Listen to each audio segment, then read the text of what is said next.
Ya, bismillahirrahmanirrahim. Assalamualaikum warahmatullahi wabarakatuh. Kembali lagi dengan saya Roni Jailani, tentunya akan membahas mengenai jalur-jalur bagian yang ketiga. Apa itu bagian yang ketiga? Yaitu jalur SNPTN. Kemarin saya sempat bahas mengenai tiga aspek dan tiga komponen yang memang harus dimiliki oleh pihak sekolah maupun nanti pihak siswa. Dan sekarang kita beralih kepada apa sih yang harus disiapkan, bagaimana sih, apa saja sih, termasuk kesukaan atau kriteria daripada bisa lolos di jalur ini. Langsung saja cek kayak dawet.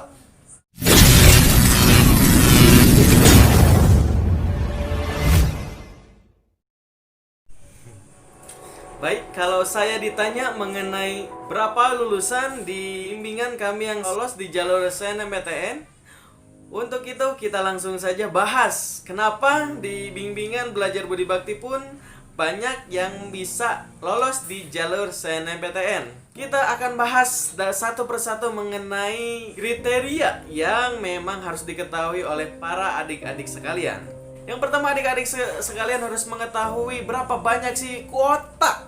Yang pertama itu berapa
adik-adik sekalian di sini tentunya harus masuk dulu bro ya, masuk dulu atau sudah memiliki ranking dari kelas 1 sampai ranking kelas semester 5 ini harus masuk 10 besar. Jika adik-adik sekalian tidak masuk di ranking ataupun nanti tidak terpilih di jalur ini, ya jangan khawatir karena kriteria yang paling utama adalah penilaian dari nilai rapot begitu. Dan itu yang ketiga.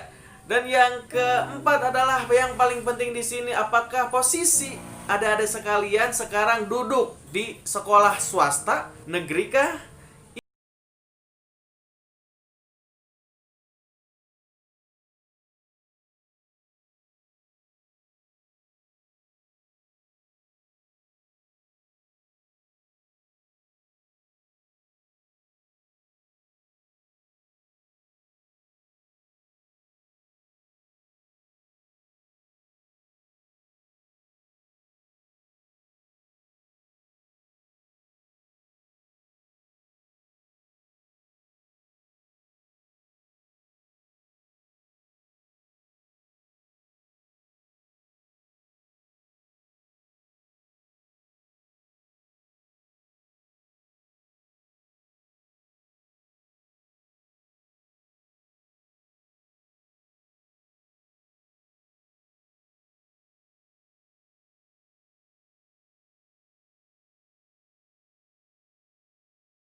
itu bisa menjadi 20% sampai 30% penilaian untuk adik-adik sekalian bisa masuk di jalur SNPTN ini. Pokoknya piagam kalian tingkat kabupaten, tingkat provinsi bisa dimasukkan, non akademik maupun akademik ya, seperti itu.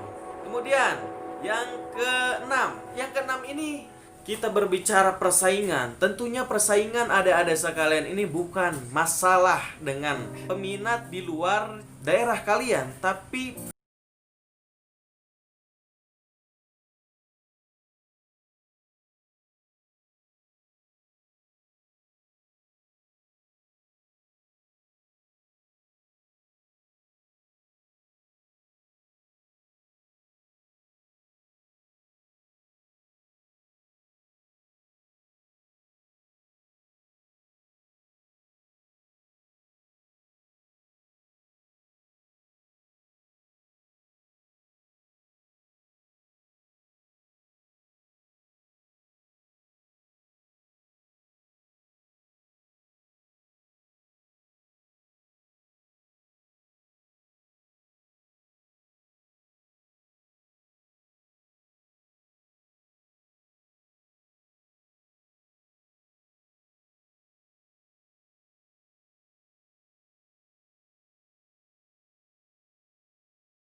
PTN ini sangat kecil sekali ya dibilang untuk skala internasional. Yang kedua adalah track record atau alumni yang pernah lolos di universitas tersebut. Yang ketiga adalah nilai rapot kalian harus rata-rata itu paling minimal aman itu ya. Khusus di jurusan per bidang, misalkan per bidang itu PKB, fisika, kimia, biologi yang memang sesuai dengan jurusan kalian. PKB ini nilainya harus rata-ratanya 85 sampai 90 itu angka ketika kalian aman di jalur ini. Kemudian akreditasi kalian sekolah itu kembali lagi memang kita tidak bisa tentukan oleh sekolah. Tapi yang jelas untuk kalian yang sekarang berada di negeri, alhamdulillah, dan yang swasta alhamdulillah juga. Tetap jalankan dan optimis ya. Kemudian jika adik-adik punya piagam itu sangat luar biasa. Kemudian persaingan sekolah. Kemudian asal daerah kalian ada di mana daerahnya, apakah di provinsi Jawa Barat, apakah di Jawa Timur, Jawa Tengah, itu bisa menentukan posisi kalian dan lolos tidaknya juga ya.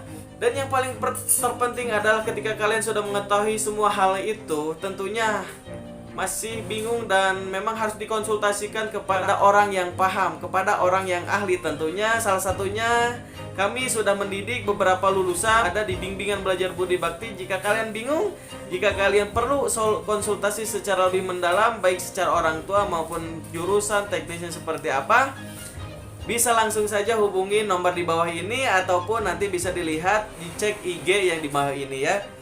Jadi kalian bisa konsultasi di situ atau komen atau misalkan bertanya boleh ya.